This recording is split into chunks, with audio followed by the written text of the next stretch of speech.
Imagine this.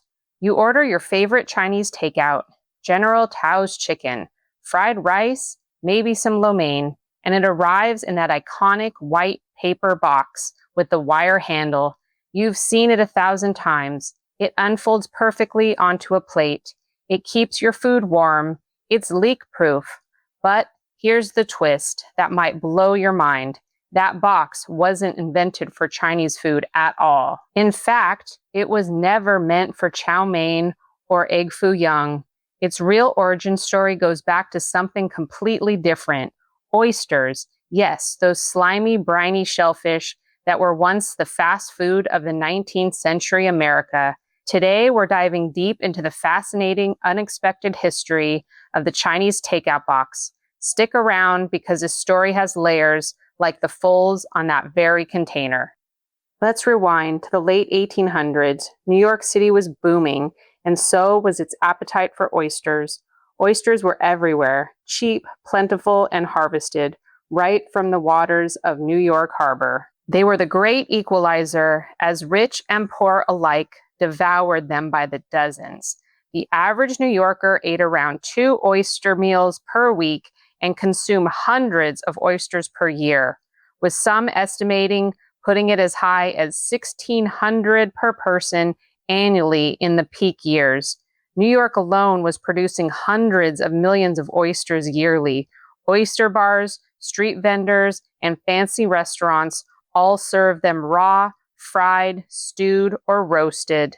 They were the pizza or burger of their day. But there was a problem.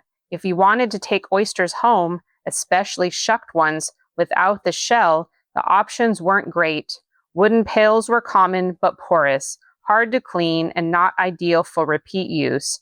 Shucking oysters yourself was messy and dangerous, so vendors needed a better way to pack the wet, juicy meat for customers to carry home.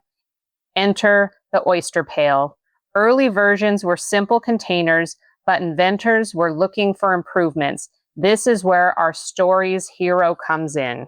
In 1894, a Chicago inventor named Frederick Weeks Wilcox patented what he called a paper pail. His design was a single sheet of paper creased with clever folds inspired partly by Japanese origami principles. It included a wire handle for easy carrying and a waxed or coated interior to make it leak resistant.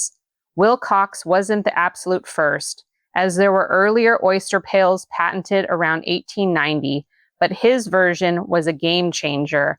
It was inexpensive, disposable, sanitary, and versatile for anything wet or saucy. In his obituary, he was even credited as the inventor of the oyster pail. Despite imitators, the design worked so well it could hold oysters, honey, or pretty much any moist food without soaking through. So what happened to all those oyster pails? By the early 20th century, overfishing and pollution took a toll on the oyster beds. Prices rose, demand dropped, and manufacturers were left with stockpiles of these containers. Meanwhile, something else was happening in America.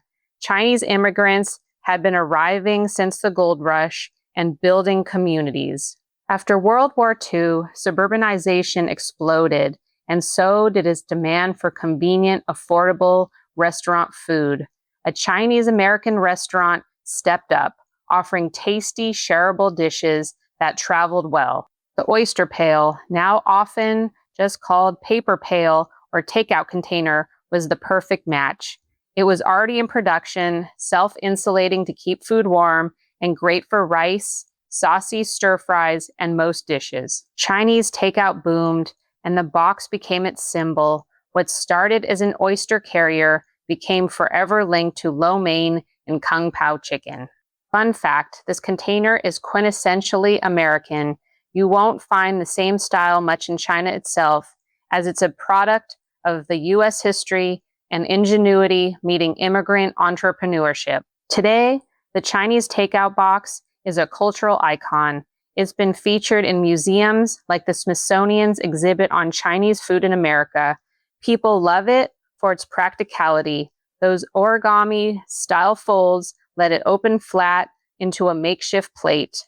The wire handle makes it portable, and it's eco-friendly in spirit, originally designed to be disposable and cheap. Over the decades, slight variations appeared, some with plastic lids or different coatings, but the classic design endures. It's starred in movies, TV shows, and countless late-night meals. Some restaurants have even moved to more sustainable versions, but the nostalgia remains strong. So next time you crack open that takeout box, remember, you're holding a piece of American history that began with oysters, not egg rolls. It's a story of invention, adaptation, and how everyday objects can have surprising pasts.